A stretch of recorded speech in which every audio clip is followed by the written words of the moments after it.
Hello everyone. आज हम आपको बताएंगे एक ट्रिक के माध्यम से बायल्स लॉ, चार्ल्स लॉ और गेल्स लॉ। प्रायः हम क्या करते हैं, जब इसको रिप्रेजेंट करने लगते हैं बायल्स लॉ, चार्ल्स लॉ को, तो उसमें हम अंडरस्टैंड नहीं कर पाते हैं कि प्रेशर कांस्टेंट रहेगा, कि टेम्परेचर कांस्टेंट रहेगा, कि वॉल्यूम कांस्टेंट रहेगा।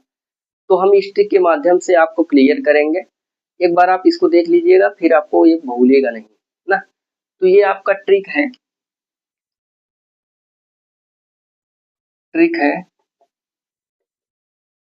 बादल चले गए, बादल चले गए, बादल चले गए तेजी से, बादल चले गए तेजी से, तेजी से, पर वर्षा होगी, पर वर्षा होगी, पर वर्षा होगी। इसमें आप देखेंगे यहाँ बा का मतलब ये होता है कि बायल्स लॉ, बायल्स लॉ।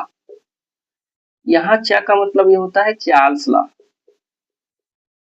Charles law. यहाँ गा का मतलब होता है गेलुसैक लॉ, गेलुसैक लॉ, गेलुसैक लॉ। यहाँ ता का मतलब ये है टेम्परेचर से, टेम्परेचर से है। पा का मतलब क्या है? पा का मतलब प्रेशर। वा का मतलब क्या है आपका? वा का मतलब ये होता है वॉल्यूम से ना। तो इसका मतलब यह है कि बायल्स लॉ में टेम्परेचर कांस्टेंट रहेगा, चार्ल्स लॉ में प्रेशर कांस्टेंट रहेगा, गेलुसैक लॉ में आपका वॉल्यूम कांस्टेंट रहेगा। इसमें हम क्या करेंगे, तीन कॉलम बनाएंगे और तीन कॉलम में ये चीजें रिप्रेजेंट करेंगे कि कैसे हम बायल्स लॉ, चार्ल्स लॉ और गेलुसैक लॉ का फार्मूला हम डिराइव करेंगे इस ट्रिक के माध्यम से। आप देखेंगे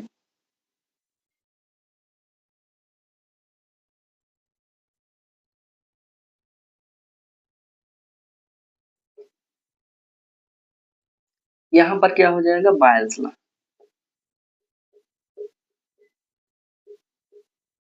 यहाँ पर हो जाएगा चार्ल्स लॉ, चार्ल्स लॉ। यहाँ पर हो जाएगा गेलुसैक लॉ, गेलुसैक लॉ। यहाँ पर गेलुसैक लॉ।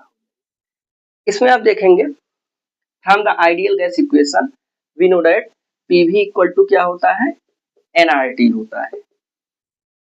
और बायल्स लॉ में यहाँ से आप देखेंगे टेम्परेचर कांस्टेंट रहेगा, तो हम क्या लिख सकते हैं, PV equal to n R into 1 लिख सकते हैं, क्योंकि टेम्परेचर कांस्टेंट है। तो यहाँ पर फिर क्या लिख सकते हैं, ये नंबर ऑफ मोल्स है या आपका रेडबर्ग कांस्टेंट है, या आपका पहले से ही 1 कांस्टेंट है टेम्परेचर के लिए।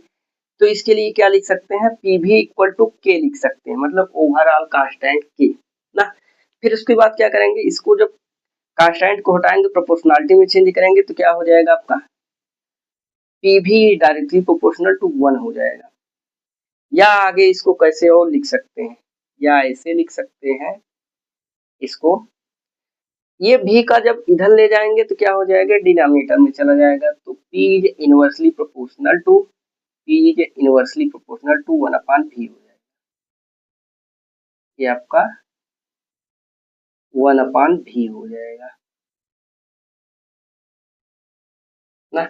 इसके बाद क्या आएंगे, इसके बाद आ जाएंगे चार्ल्स लॉ में, वही आपका आइडियल गैस इक्वेशन का फार्मूला रिप्रेजेंट करेंगे। तो होता है क्या, PV equal to n R T, PV equal to n R T.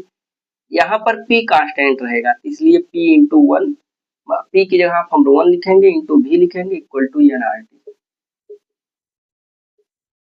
फिर इसके बाद क्या लिख सकते हैं, ये मोल्स और ये रेडबर्ग कांस्टेंट, ये पहले से कांस्टेंट, इसमें हम प्रोपोर्शनलिटी में चेंज कर देंगे, तो हो जाएगा भी डायरेक्टली प्रोपोर्शनल टू टी। मतलब यह है वॉल्यूम टेम्परेचर के डायरेक्टली प्रोपोर्शनल होता है। इसके बाद आ जाएंगे गेलुसैक लॉ में, तो यहाँ लिखेंगे PV equal to n R T. फिर इसके बाद यहाँ पर वॉल्यूम कांस्टेंट रहेगा, तो लिख देंगे P into V, P into V, P का मल्टीप्लिकेशन 1 से करेंगे क्योंकि भी आपका कांस्टेंट है, equal to n R T. यहाँ पर देखेंगे ये नंबर ऑफ मोड्स है, ये आपका रिडबर्ग कांस्टेंट है, पहले से ही ये कांस्टेंट है, तो इसको हम प्रोपोर्शनलिटी में चेंज करेंगे तो ये आर आपका हट जाएगा, तो हो जाएगा P directly proportional to T, P आपका डायरेक्टली प्रोपोर्शनल टू टी हो जाएगा। इसमें आप देख सकते हैं ट्रिक के माध्यम से हम बायल्स लॉ, चार्ल्स लॉ और गैल-लेप्साइक लॉ को आसानी से इनका फार्मूला डिराइव कर सकते हैं। So thank you for watching to my video. Thank you.